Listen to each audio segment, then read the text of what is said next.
주신 말씀은 마태복음 13장 1절서부터 9절까지의 말씀이 되겠습니다. 다 같이 읽겠습니다. 그날 예수께서 집에서 나가사 바닷가에 앉으심에 큰 무리가 그에게로 모여들거늘 예수께서 배에 올라가 앉으시고 온 무리는 해변에 서 있더니 예수께서 비유로 여러 가지를 그들에게 말씀해 이르시되 씨를 뿌리러 나가서 뿌릴새 더러는 길가에 떨어짐에 새들이 와서 먹어버렸고 더러는 흙이 얇은 돌밭에 떨어짐에 흙이 깊지 아니하므로 곧 싹이 나오나 해가 돋은 후에 타서 뿌리가 없으므로 말랐고 더러는 가시떨기 위에 떨어짐에 가시가 자라서 기운을 막았고 더러는 좋은 땅에 떨어짐에 어떤 것은 100배 어떤 것은 60배 어떤 것은 30배의 결실을 하였느니라. 귀 있는 자는 들으라 하시니라. 아멘. 예수님께서 씨 뿌리는 비유를 하셨는데 제자들이 이게 무슨 말입니까? 전혀 이해가 안 갑니다 하니까 예수님께서 우리 본문 뒤에 보면 해석을 직접 해주십니다. 그래서 이 씨는 천국의 말씀이다. 그러니까 하나님의 성경의 말씀, 복음이다. 근데 이것을 길가에 뿌렸더니 그 새들이 와서 그 씨를 다 먹어버렸다. 이 말은 무슨 말이냐면 여러분 그 하나님의 말씀을 우리가 사람들에게 전할 때 그 사람의 심령의 상태가 길가와 같으면 뿌리를 내리지 못하고 그 아기가 와서 하나님의 말씀을 다 가져가 버린다는 뜻이에요. 여러분 사람 심령에 세상 것이 너무나도 많은 것이 가득 차 있어서 이 길이라는 건 뭐죠? 사람들이 막 밟고 지나가서 너무 많은 사람이 밟고 지나가서 땅이 딱딱해져 가지고 어떠한 씨도 그 땅 속에 뿌리를 내지 못하고 그 열매를 맺지 못하는 그런 상태를 길가라고 보는 겁니다. 그러니까 우리 심령이 길가와 같이 세상 것에, 세상 이념, 세상 종교, 세상의 욕망, 온갖 것으로 우리 마음이 막 다져지면 하나님 말씀이 뿌리를 내리지 못한다는 그런 말씀인 거죠. 자, 두 번째 그 씨가 뿌려진 것은 돌밭에 뿌려졌습니다. 그래서 흙이 얇기 때문에 태양빛을 받아서 흙이 뜨거우니까 싹은 금방 났지만 그 돌밭이 있어가지고 뿌리를 내리지 못해서 햇빛이 나서 그 싹이 금방 타들어갔다 이렇게 말씀하셨습니다.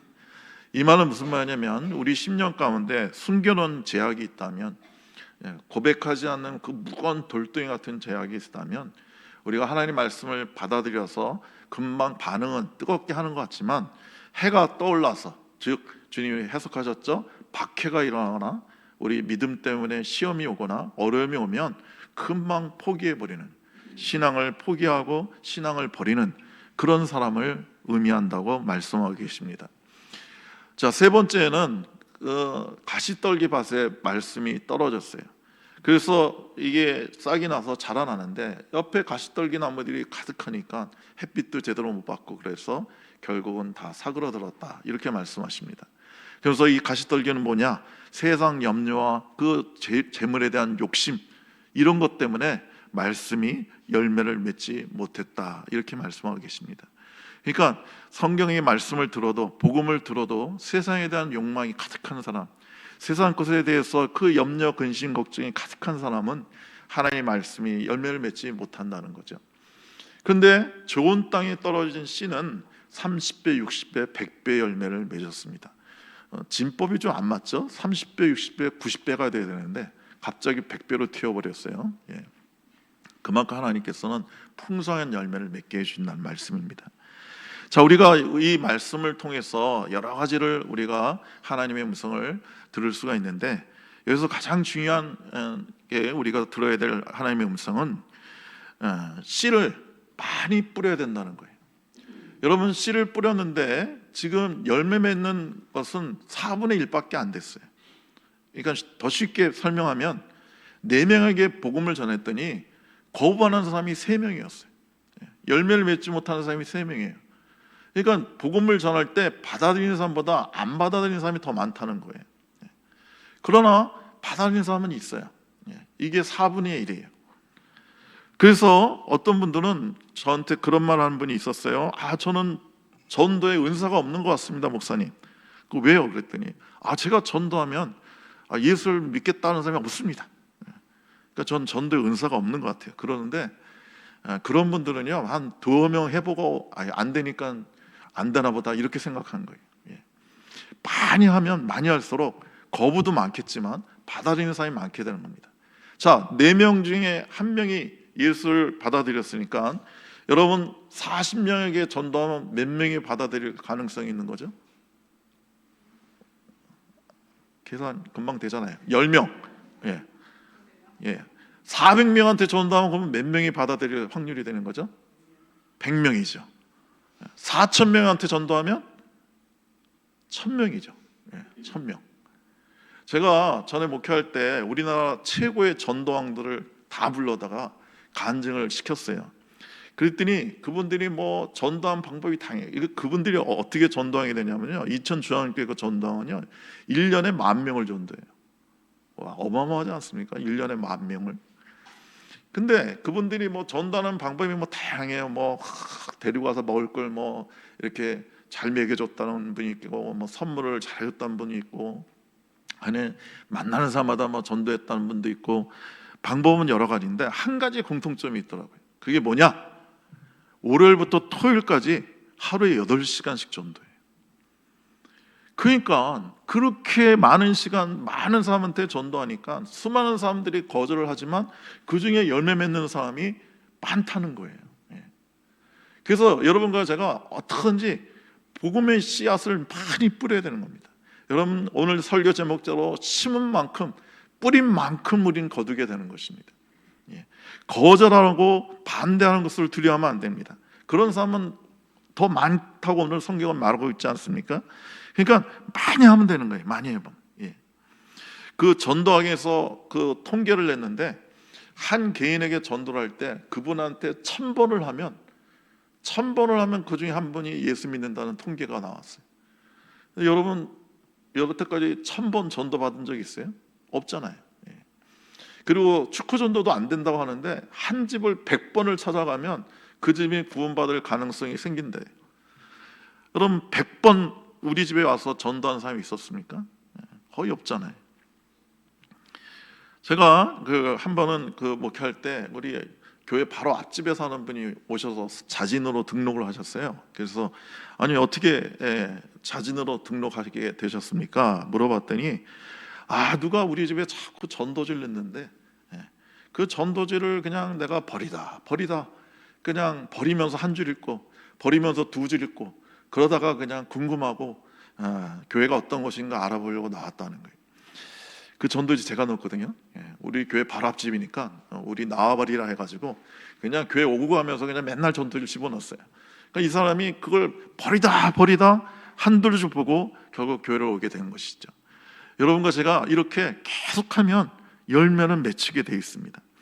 여러분 요즘 아파트 축구 전도하면 전도가 안 되죠. 문도 안 열어줍니다. 제가 이렇게 다녀보면 문을 아예 사람이 있지도 않고, 그리고 있어도 문 안 열어줘요. 되게 이제 여자분이 낮에 집에 있는데 제가 남자인 제가 위로와 소망교회 담임 목사 김현태 목사입니다.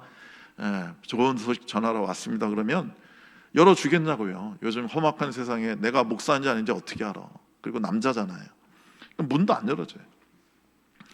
그러니까 막 하다 보면 지쳐요. 왜냐하면 뭐 있지도 않고 문도 안 열어주고 아무리 두들겨도 초인종 눌려도 응답하는 사람이 없어요. 그런데도 계속하면은요, 한 번은 어떤 젊은 청년이 문을 열고 나오면서 뭐라 그러냐면 그렇지 않아도 제가 교회에 나가려고 그랬습니다. 그러는 거예요. 그게 얼마나 감사해요. 그렇지 않아도 교회 나가려고 그랬다는 거예요. 그래서 그 사람은 복음을 받아들였는데 이 한 사람을 위해서 우리가 100집 1000집을 가도 그건 수고롭지 않은 겁니다. 왜냐하면 그 한 사람의 영혼이 천하보다 귀한 거니까요. 제가 일본에 가서 자주 전도를 했는데 일본 사람들이 세계에서 제일 예수 안 믿습니다. 여러분 우리 기독교 역사가 200년인데 200년 만에 뭐 500만 600만이 예수를 믿잖아요. 근데 일본은 기독교 역사가 400년입니다. 우리보다 200년이 더 많아요. 근데 세계에서 예수를 제일 안 믿는 게 400년 동안 전도를 했는데 지금 예수 믿는 사람이 인구의 1%도 안 돼요. 그러니까 인구가 1억 2천만인데 교회 다니는 사람이 100만도 안 돼요. 그러니까 세계 기독교사에 이런 예가 없습니다. 일본은 기독교를 초창기에 박해를 했지만 지금은 박해하지 않아요. 종교의 자유가 있습니다. 마음껏 전도할 수 있습니다. 그런데도 그렇게 예술을 합니다. 그래서 선교사의 무덤이라고 합니다. 일본은. 제가 전에 있던 교회에서도 일본에 선교사를 파송했는데 10년 동안 2명 전도했나? 10년 동안 2명 전도했어요. 그러니까 선교사들이 얼마나 힘 빠지겠어요. 그런데요, 그런 일본에 가서 저는 어떻게 전도하냐면 아침부터 축구 전도합니다. 이게 일본 사회에서는 있을 수 없는 얘기예요. 일본에서는요, 아무리 친한 사람이라 할지라도, 친척이라 할지라도 미리 예고를 하고 그리고 집을 가야지, 예고 없이 무작정 가는 건 일본 사회에서는 있을 수 없는 일이에요. 근데 아침마다 그냥 문 두드리면서 전도했습니다. 그리고 오후에는 공원이나 길거리에서 막 예수 믿으라고 선포하고 전도하고, 그 다음에 저녁 때는 일본인 교회에서 전도 집회를 했습니다. 그런데 그렇게 예수 믿는 일본 사람들이 할지라도 그렇게 노방전도하고 축구전도했을 때 예수 믿는 사람들이 나와요. 하루 종일 하면 그 중에 한 대만은 꼭 나와요. 그래서 여러분과 제가 어떻게든지 말씀을 많이 전해야 될 줄로 믿습니다. 성경은 또 말합니다. 우리 다 같이 한번 볼까요? 디모데후서 4장 2절의 말씀, 다 같이 읽겠습니다. 너는 말씀을 전파라. 때를 얻든지 못 얻든지 항상 힘쓰라. 범사열의 전문가 가르침으로 경책하며 경계하며 권하라. 말씀을 전하는데 때를 얻든지 못 얻든지, 그러니까 적당한 상황이든지 아니든지 그 사람이 말씀을 받기에 적당한 사람인지 아닌지 이런 거 따지지 말고 그냥 항상 전하라 이 말이에요. 언제든지 전하라 이 말입니다. 제가 한 번은 그 옛날에 오래전에 길을 가는데 앞에서 이렇게 목발을 짚고 장애인이 걸어가는데 보니까 내가 아주 사랑하는, 내가 아주 친한 제 후배예요.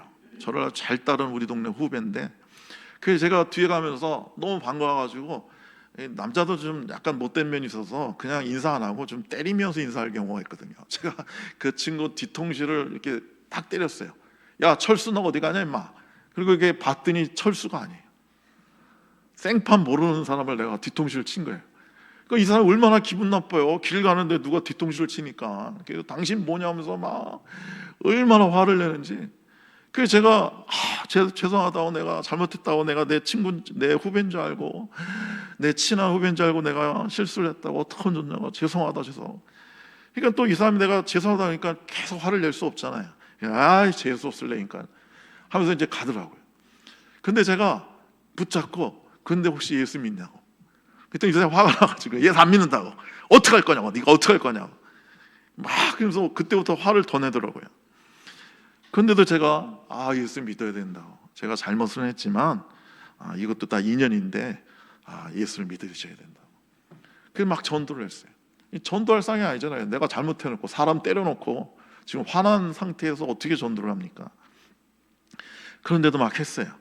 그런데 희한하게 그 양반이, 그 친구가 그 주에 교회를 왔어요. 그리고 교회를 잘 다녔고, 그러니까 어렸을 때 교회를 다녔었나 봐요. 그런데 이제 한동안 안 다니다가 교회 오니까 너무 좋다는 거예요.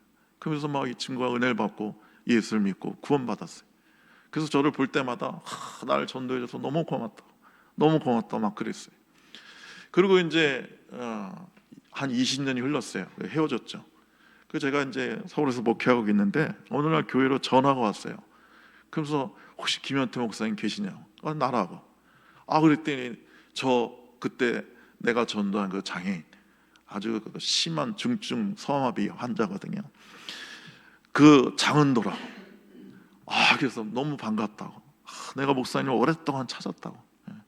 그래서 그동안 어떻게 지냈냐 했더니 이 친구가 음악에 대단한 소질이 있어요. 그래가지고 플룻을 전공했는데 그 어려운 상황 가운데 플룻 음악 공부하는 게 돈 많이 들잖아요. 그런데 하나님의 은혜로 그렇게 집이 가난하고 어려운데도 플룻을 전공할 수 있었고, 또 우리 하나님께서 정말 예쁘고 귀한 자매 만나서 결혼해서 딸도 둘을 낳았다는 거예요. 그리고 자기가 오스트리아 비엔나로 유학 가가지고 플룻을 전공해서 지금은 교수가 됐고, 한국에 와가지고 여러 학교에서 이제 강의도 하고 교수가 되어서 잘 사역하고 있고, 그리고 자기가 앨범 그 CD를 만들었는데 주님 은혜가 너무 고마워서 자기 전공 그 클래식으로 악기 그 녹음한 게 아니라 찬송가를 플룻으로 연주해서 CD를 만들었대요. 그래서 그것을 교회에서 이렇게 전달하고 전국 교회를 다니면서 간증하고 연주를 한다는 거예요. 그래가지고 제가 그러냐? 그럼 이번 주에 당장 우리 교회 와라고. 우리 교회 와서 간증하고 그 연주하라고. 그랬더니 이 친구가 와가지고 그 간증하면서 그 중간중간에 플룻을 부르는데 너무 은혜스러운 거예요. 예. 그러면서 그런 얘기를 하는 거예요. 그때 김현태 목사님이 저를 전도해줘서 오늘 제가 예수를 믿게 됐고 이렇게 교수가 됐고 하나님의 놀라운 축복을 받아 누리게 됐다고. 그런데 얼마나 제가 감동이 돼요. 예. 그러면서 찬송가를 연주하는데 그 연주가 너무 은혜스러워서 성도들이 다 우는 거예요. 그리고 얼마 후에 또 연락이 왔어요. 자기가 너무 받은 바 은혜가 커가지고 신학교 가가지고 목사가 됐다는 거예요. 예. 그래서 요즘은 오늘도 오기 전에 제가 혹시나 해가지고 네이버에서 장은도 목사 쳐보니까 기사가 뭐 엄청나게 많아요. 예. 여러분 그때 제가 내가 잘못하고 화난 상황이니까 전도하지 말아야지 하면 그 사람 인생이 어떻게 될 뻔했어요. 그래서 여러분과 제가 상황을 따지지 않고 전도해야 될 줄로 믿습니다. 이 말은 사람을 또 구분하지 말라는 거예요. 우리는 이렇게 전도할 때 말 잘 들을 것 같은 사람, 얌전한 사람, 그런 사람 주로 전도하잖아요. 그러지 말고 그냥 아무나 다, 누구나 다 전도하라는 말씀입니다. 제가 전에 옛날에 저 버스를 타고 가는데 추운 겨울날 버스를 타고 가는데 뒷자락에 얼굴에 써 있어요. 나는 전과자라고. 얼굴이 너무 험악하더라고요. 그런 사람이 대낮에 소주를 막 마시면서 버스 뒤에서 막 행패를 부리는 거예요. 막 소리 지르고 욕하고 막. 그러니까 사람들이 무서워서 다 내리는 거예요. 그래서 저도 무서워서 내릴 때도 아닌데 그냥 내리려고 그랬어요. 왜냐면 뭐 너무 분위기가 험악해가지고. 근데 내리려고 하는데 주님이 저에게 그 사람에게 전도하라는 마음을 주셨어요. 그래서 제가 주님, 멀쩡한 사람도 전도하기 어려운데 지금 술 취해가지고 저렇게 행패 부리는 사람한테 어떻게 전도를 하냐고. 그런데도 주님이 자꾸 전도하는 마음을 주셨어요. 그래서 제가 쭈삣쭈삣하고 그 옆에 가가지고 앉아가지고 전도를 하려고 했어요. 그랬더니 그 양반이 보자마자 나 욕부터 하는 거예요. 넌 뭐하는 작자인데 옆에 앉아가지고 그러냐고. 뭐하는 작자야 뭐 그러는 거예요. 그래서 제가 저는 아무 작자도 아니고요, 그냥 선생님한테 좋은 말씀 전하려고 합니다. 그래서 전도를 하는데 안 들어요. 다 필요 없어. 근데 들어보니까 이 사람 진짜 전과자예요. 교도소 나온 지 일주일밖에 안 됐대요. 근데 제가 전도하는데 전도를 안 들으니까, 근데 제가 갑자기 그 사람 손을 이렇게 딱 잡았어요. 제 손이 되게 따뜻하거든요. 제가 손이 아주 따뜻합니다. 저는 아무리 추워도 한겨울에 장갑을 껴본 기억이 없어요. 그래서 손을 이렇게 딱 잡으니까 갑자기 그 사람이 얌전해졌어요. 그래서 제가 선생님 제 손을 잡으니까 어때요? 따뜻하죠? 그랬더니 갑자기 고개를 끄덕거려요. 제 손을 잡았는데 이렇게 따뜻한데 예수님의 손을 잡으시면 선생님의 영혼이 따뜻해집니다. 예수님의 손을 잡으세요. 그 손이 선생님의 삶을, 마음을 따뜻하게 해줄 겁니다. 그랬더니 양반이 갑자기 존댓말 하면서 제가 선생님 말 듣고 보니까 아무래도 예수를 믿어야 될 것 같아. 교회를 가야 될 것 같아. 그러면서 뭐라고 하는지 아세요? 자기가 어저께 하도 되는 일이 없고 아무도 자기가 안 받아준대요. 누가 받아주겠어요? 얼굴에 써있다니까, 나는 전과자라고. 그래서 자기가 점을 봤대요. 어떻게 하면 인생이 풀릴 수 있나 해서 점을 봤는데 그 점쟁이가 뭐라고 그랬냐면, 당신은 교회를 가야 인생이 풀릴 거라고 그랬대요. 전도를 했어요, 점쟁이가. 그러니까 제가 볼 때는 인상이 하도 더러우니까 그 점쟁이가 그냥 점을 친 게 아니라 교회 가서 좀 마음 잡고 살라고 그렇게 한 것 같아. 근데 어제 그 점쟁이가 나보고 교회 가야 된다고 그랬는데, 그래야 인생이 풀린다고 그랬는데, 오늘 선생님 또 만나고 보니까 예수를 내가 믿어야 될 것 같아. 그래서 그 험악하게 생긴 그 전과자가 예수님을 믿겠다고 했단 말이죠. 그래서 여러분과 저는 상황을 따지지 말고, 때를 따지지 말고, 사람 따지지 말고 우리가 전도할 때 하나님께서 역사하실 줄로 믿습니다. 시편 126편 5절 6절에 눈물 흘며 씨를 뿌리는 자는 기쁨으로 거두리로다 그러셨어요. 울며 씨를 뿌리러 나가는 자는 반드시 기쁨으로 그 곡식단을 가지고 돌아오리라 이렇게 말씀하셨습니다. 그러니까 여러분과 제가 울며 씨를 뿌리면 하나님께서 기쁨으로 단을 걷게 해주신다는 거예요. 너희가 그 수고하고 애쓴 그 전도가 헛되지 않았다는 것을 우리에게 보여주시고 알려주신다는 거예요. 그 제가 학교 다닐 때 그 장신대 할 때 청직이란 우리 사람들이 있었어요. 이 사람들은 기도로 청직의 삶을 살자 해가지고 맨날 모여서 기도했어요. 우리 장신대가 강장동 그 아차산 밑에 있는데 맨날 그 아차산에 올라와가지고 막 부르짖고 기도하고 그랬어요. 그랬더니 어느 날 우리 학우 한 명이 우리가 이렇게 기도만 하지 말고 주님께서 명령하신 대로 전도를 하자, 나가서 예수 그리스도의 복음을 선포하자 그러는 거예요. 그래서 그 좋다 그렇게 하자 그랬더니 그럼 어떻게 구체적으로 언제 어디서 할 거냐 그랬더니 한 학생이 또 뭐라고 하냐면 우리 장신대랑 제일 가까운 데가 건국대학교예요. 건국대학교 가서 전도하자. 근데 그냥 전도하지 말고 그 건국대학교 가면 그 학생 식당 대식당이 있는데 거기 뭐 몇백 명이 모여서 먹는 식당이 있어요. 거기 가서 전도하자. 근데 그냥 전도하지 말고 우리 예레미야처럼 퍼포먼스를 하자. 그래가지고 어떻게 하기로 했냐면 그 식당 입구에서 친구 학우 한 명을 이렇게 밧줄을 묶은 다음에 질질 식당 중앙으로 끌고 가는 거예요. 그럼 다 쳐다볼 거 아니에요. 쟤는 뭐 하나 하고. 그럴 때 이제 한 사람이 외치는 거예요. 너희들이 다 제약의 줄에 밧줄에 묶여서 지옥을 향해 가고 있다. 다 이 시간 회개하고 예수를 믿고 구원받아라. 이렇게 소리치는 거예요. 그럼 이제 교회음악과 우리 음대생 성악가 자매들이 탁 무릎 꿇고 찬양하는 거예요. 고개 들어 주를 영접해 이런 찬양을 딱 하기로 했어요. 그래서 우리가 연습을 하고 이렇게 전도할 때 베드로 한 번 설교할 때 3,000명이 회개했듯이 그 안에 있는 학생들이 다 쓰러지고 회개하고 예수 믿게 해달라고 기도하고 실제로 그렇게 했어요. 학생들이 회개했을까요? 학생들이 숟가락을 던지면서 쌍욕을 하는데 웬 거지 같은 것들이 와가지고 밥맛 떨어지게 생쇼를 한다고 하면서 너무 험악하게 욕을 하는 거예요. 아니 그 중에 크리스찬이즘이 있었을 거 아니에요. 그럼 걔네들은 와서 좀 위로를 해줘야 되는데 분위기가 너무 험악하니까 아무도 안 오는 거야. 그리고 다 나가버려. 에이 재수가 없을래니까 거지 같은 것들이 그냥. 그래서 다 나가버리는 거예요. 그러니까 회개를 하긴 뭘 회개를 해. 욕만 잔뜩 먹고 그냥 너무 뻘쭘하고 너무 민망해가지고요. 그 후로 몇 년 동안 아무도 그 사건에 관해서 우린 얘기하지 않았어요. 너무 창피해가지고.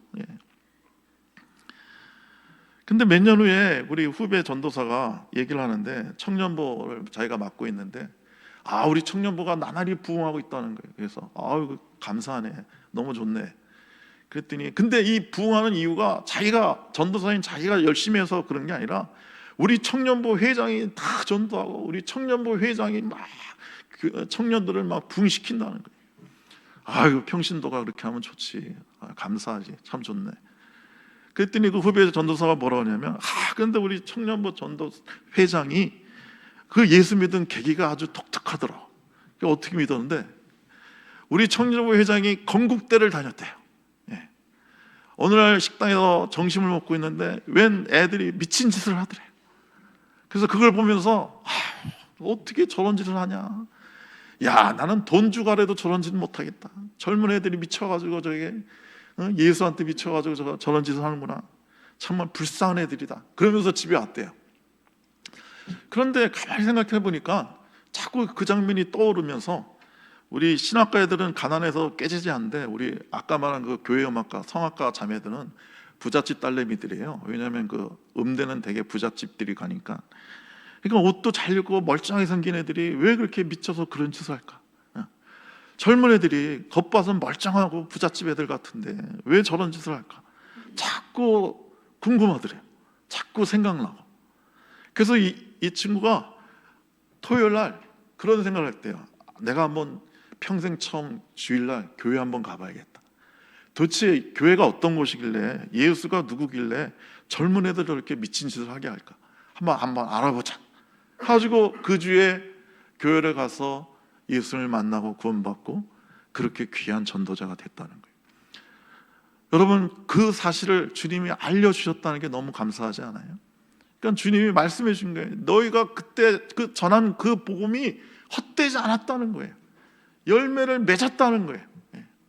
그래서 그걸 알게 해주셔서 우리 마음에 놀라운 감동과 위로를 주신단 말이죠. 제가 중고등부의 어느 교회 중고등부에 전도사로 부임을 했는데, 거기 그 교사가 아주 예쁜 여교사가 있는데, 저보고 그 첫날부터 뭐라고 그러냐면, 그 김현태 전도사님 이름이 아주 자기 귀에 있다는 거예요. 그래서 난 또 그때 이제 총각이고 그 자매도 그 선생님도 처녀니까 뭐 나한테 작업을 거나 그래서 이제 막 알아봤어요. 뭐 고향이 어디냐, 뭐 학교를 어디 나왔냐, 맞춰보니까 맞는 게 하나도 없어. 근데도 내 이름이 아주 귀에 있다는 거예요. 그리고 그 다음 주에 이제 아주 그냥 형편없이 만든 전도지를 하나 가져왔는데, 거기에 보니 맨 뒤에 김현태라는 이름이 있어요. 그래서 이 전도지의 맨 뒤에 김현태라는 이름이 있는데, 이거 전도사님이 만든 전도지냐는 거예요. 그게 봤더니 제가 만든 거예요. 그러니까 옛날에는요, 여러분, 그 복사기가 없던 시절에는 그 왜 철필로 이렇게 써가지고 등사기로 이렇게 밀었던 기억나세요? 나이 드신 분은 아는데. 그러니까 우리 교회가 가난해가지고 그 당시엔 복사기도 없었고, 그 등사기로 전도지 좀 만들어달라고, 내가 전도할 테니까. 그러니까 등사기 살 돈도 없다는 거예요. 그래가지고 제가 등사기를 사가지고 제 돈으로, 그리고 제가 그걸 이렇게 철필로 써가지고 그걸 막 밀어가지고 그걸 전도를 했는데, 그럼 뭐 몇 장이나 했겠어요. 그리고 사람 손으로 글씨를 쓰기 때문에 글씨도 개발세발이고 보기도 안 좋고 하네. 그랬어요. 근데 그거를 그 전도지를 이 여자 교수가 종로를 지나가는데 누가 자기한테 주더래요. 그래서 그걸 보고 그때부터 예수를 믿고 지금은 교사가 됐다는 거예요. 지금은 목사님 사모님이 돼 있어요. 근데 주님이 그걸 만나게 해주셨다는 게 너무 감사하죠. 그래서 네가 그렇게 고생하고 애써서 전도한 게 헛되지 않았다는 것을 말씀해 주고 계신 겁니다.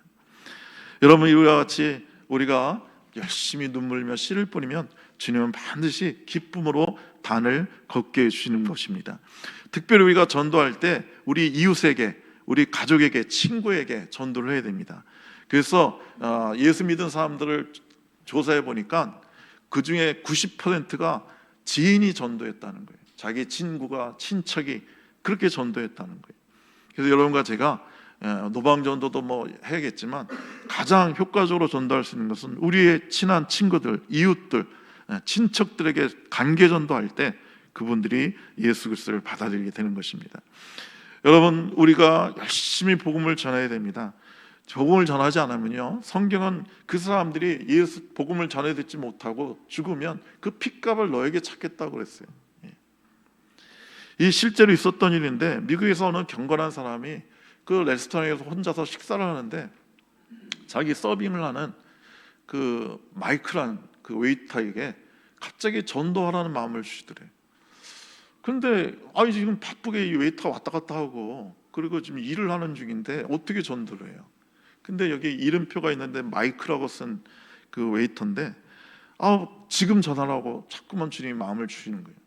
근데 이 사람은 계속 상황을 따지는 거예요. 아까 상황 따지 말라고 했는데, 아니 지금 어떻게 이 상황에서 복음을 전하냐고. 이 사람이 계속 왔다 갔다 하고 서빙을 해야 되는데.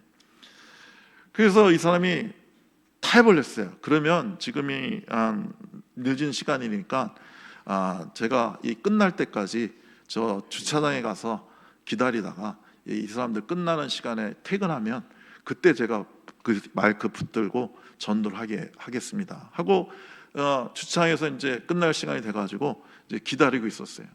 그래서 사람들이 나오기 시작하니까 가가지고, 혹시 아까 그 웨이터 중에 마이크라는 사람이 있던데 그 사람 좀 나 불러달라고, 내가 할 얘기가 있다고.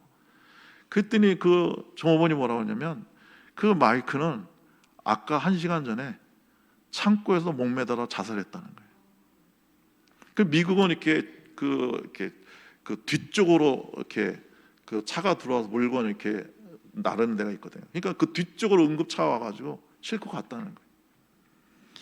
그러니까 주님께서 이 친구가 자살할 걸 알고 마지막으로 복음을 전해서 그 자살을 막게 하라고 말씀하신 건데, 이 사람은 상황 따지다가 예의 따지다가 한 사람이 그냥 자살하게 방치하는 결과가 왔단 말이죠.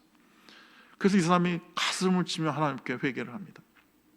여러분과 제가 이런 일을 당하면 안 됩니다. 그래서 여러분과 제가 반드시 하나님 기회 주실 때 그 사람이 언제 어떻게 될지 모르잖아요. 그래서 복음을 전할 때 주께서 역사하시고 놀라운 30배, 60배, 100배의 열매가 맺게 하실 줄로 믿습니다. 기도하겠습니다. 좋으신 하나님, 우리가 하나님의 말씀을 때를 얻든지 못 얻든지 항상 전함으로 죽어가는 영혼들에게 생명을 얻고 주님의 그 사랑을 알고 하나님의 사람, 천국 백성이 되게 하여 주시옵소서. 예수님의 이름으로 기도드리옵나이다. 아멘. 우리 찬양하면서 주님의